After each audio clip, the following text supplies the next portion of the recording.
अस्सलाम वालेकुम स्टूडेंट्स, आज हम 10th क्लास में साइंस की एक्सरसाइज नंबर 3.1 कर रहे हैं। ठीक है, अब 3.1 में कुछ टर्म्स यूज़ हो रही हैं जैसे रेशियो, प्रोपोर्शन वगैरह, तो उनसे रिलेटेड जो है मैं आपको बता देती हूँ। सबसे पहले है रेशियो। रेशियो क्या है? Relation between two quantities of the same kind is called ratio. वो रिलेशन जो दो क्वांटिटीज़ के बीच में हो और जो दो क्वांटिटीज़ हों वो सेम काइंड की हों। ठीक है, दो सेम काइंड की क्वांटिटीज़ के बीच में जो रिलेशन होता है उसको हम क्या कहते हैं? रेशियो। अब है प्रोपोर्शन। प्रोपोर्शन क्या है? Proportion is a statement which is express as equivalence of two ratios. ठीक है, वो स्टेटमेंट है कि जो दो रेशियोज हैं उनके बीच में वो इक्विवेलेंस को एक्सप्रेस करे तो वो कहलाता है प्रोपोर्शन। जैसे आप देखें A ratio B is equals to C ratio. अब ए बी सी डी चार हैं, ठीक है, ए रेशो बी एक हो गई और सी रेशो डी एक रेशो हो गई, दो रेशियोज हो गई। तो हम उसके बीच में इक्विवेलेंस को हम किस तरह जाहिर करें? A ratio B is equals to C ratio D. अब इसमें जो है ए और जो डी होता है वो हम उसको एक्सट्रीम बोलते हैं और जो बी और जो सी होता है उसको हम मीन बोलते हैं। ठीक है, अब इसको देखते हुए हम लोग इसका फर्स्ट क्वेश्चन करते हैं। फर्स्ट क्वेश्चन क्या है कि express the following as ratio A ratio B and as a fraction in its simplest means के लोएस्ट फॉर्म में। अब रेशो ए रेशो भी होता है, अपने फ्रैक्शन में भी करना है और हमने इसको किस में? रेशो में भी करना है। अब हम इसको किस तरह करेंगे कि 750 है और 1250 है। ठीक है, अब हम रेशो में भी साथ साथ लिखेंगे और फ्रैक्शन में। ठीक है, ये रेशो में लिख दिया और ये हमने इसको फ्रैक्शन में कर दिया। अब स्टूडेंट्स ये किस टेबल पे ये जो है ये कट हो रहा है? अगर हम देखें कि ये ज़ीरो तो ज़ीरो के साथ कैंसिल आउट हो गए। ठीक है, अब ये सेम टेबल पे कट होना चाहिए, ये 5 के टेबल पे कट हो रहा है। 5 1 ज़र 5, ठीक है, 2 रह गया, 5 5 ज़र 25। अब 5 2 ज़र 10, 2 रह गया, 5 5 ज़र 25। यहाँ तक आपको समझ आ गई? इसी तरह ये कट होंगे और ये ज़ीरो के ज़ीरो के साथ कैंसिल आउट हो गया और ये इसके साथ कैंसिल आउट हो गया। ठीक है, आपने इसको पेंसिल से लिख लेना है कट करने के लिए। अब यहाँ क्या रह गया? 15 ratio 25 is equals to 15 divided by 25। हम चाहें तो इसको हम डायरेक्ट भी कट कर सकते हैं और हम इसको इस तरह स्टेप बाय स्टेप भी करते हैं। अब अगेन ये 5 के टेबल पर जा रहा है। 5 3 ज़र 15, 5 5 ज़र 25, 5 3 ज़र 15, 5 5 ज़र 25। तो ये 3 ratio 5 is equals to 3 divided by 5। ठीक है स्टूडेंट्स, हमने इसको जो है इसकी लोएस्ट फॉर्म में हमने इसको कर दिया सॉल्व। अब इससे आगे ये नहीं हो रहा। बाकी जो क्वेश्चन हैं वो इसी तरीके से हैं। इस क्वेश्चन के जो पार्ट्स हैं वो आप लोग खुद करके देखिएगा।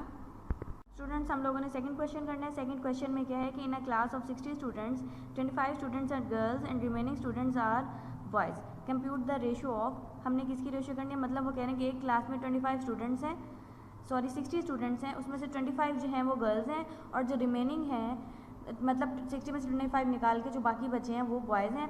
हम लोगों ने रेशो करनी है कंप्यूट किसकी? Boys of total boys to total students and boys to girls. अब स्टूडेंट्स हम किस तरह करेंगे? सबसे पहले हम लिखेंगे टोटल स्टूडेंट्स इसके कितने हैं। ठीक है, टोटल स्टूडेंट्स यहाँ 60 बताए गए हैं। उसके बाद स्ट्रेंथ ऑफ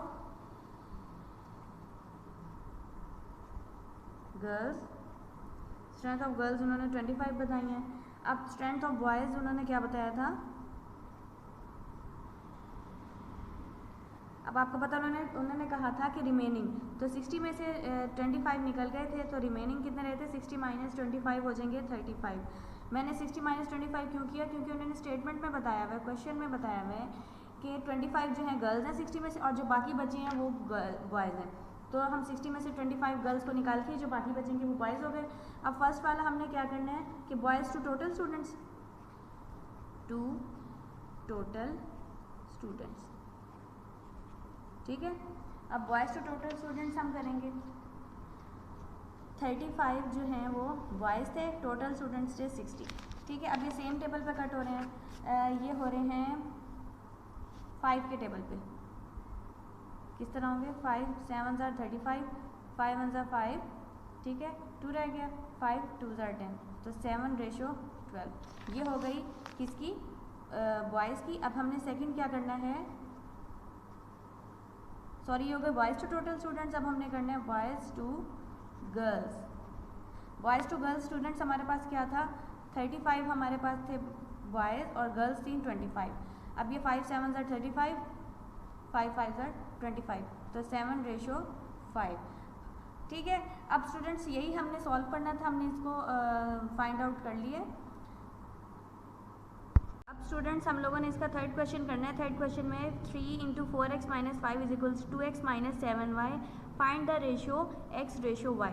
ठीक है, अगर 3 × 4x - 5 वो किसके इक्वल है 2x - 7y के, तो हम लोगों ने रेशियो फाइंड आउट करनी है x और y की। अब स्टूडेंट्स ये किस तरह है, मैंने इसको सोल्यूशन से स्टार्ट कर रही हूँ। 3 ये हमने लिख लिया, उसके बाद देखें ये इसके साथ क्या हो रहा है, मल्टीप्लायर है। ठीक है, ये शो कर रहा है कि मल्टीप्लिकेशन है, तो हम इसको इसके साथ मल्टीप्लाई करेंगे। 3 4 ज़र 12x - 3 5 ज़र 15y = 2x - 7y। अब क्योंकि हमने x ratio y find out करना है, तो x वाली इकट्ठी कर लेंगे और y वाली एक साइड पे इकट्ठी। 12x ये प्लस है यहाँ के -2x = -7y, ये प्लस माइनस है यहाँ के प्लस 15y। ठीक है, 12 - 2 हो जाएगा 10x = 15 - 7 हो जाएगा स्टूडेंट्स 8y। ठीक है, यहाँ तक आपको समझ आ गई। अब हम नेक्स्ट क्या करेंगे कि हम इनको x और y को इकट्ठा कर देंगे और इन दोनों को इकट्ठा। अब ये x ओवर ये इधर आ जाएगा, मल्टीप्लायर यहाँ जाके डिवाइड हो गया, 8 ये मल्टीप्लायर यहाँ जाके डिवाइड हो जाएगा। ठीक है, यहाँ तक आप लोगों को समझ आ गई। अब ये सेम टेबल पे कट हो रहे हैं, ये होगा 2 के टेबल पे, 2 4 ज़र 8, 2 5 ज़र 10, तो x ओवर y = 4/5। अब इसको रेशियो में किस तरह लिखेंगे, x रेशियो y = 4/5। ठीक है, यही हमने फाइंड आउट करना था, ये हमने फाइंड आउट कर लिया। अब ये जो बाकी क्वेश्चंस हैं वो बिल्कुल इसी तरीके से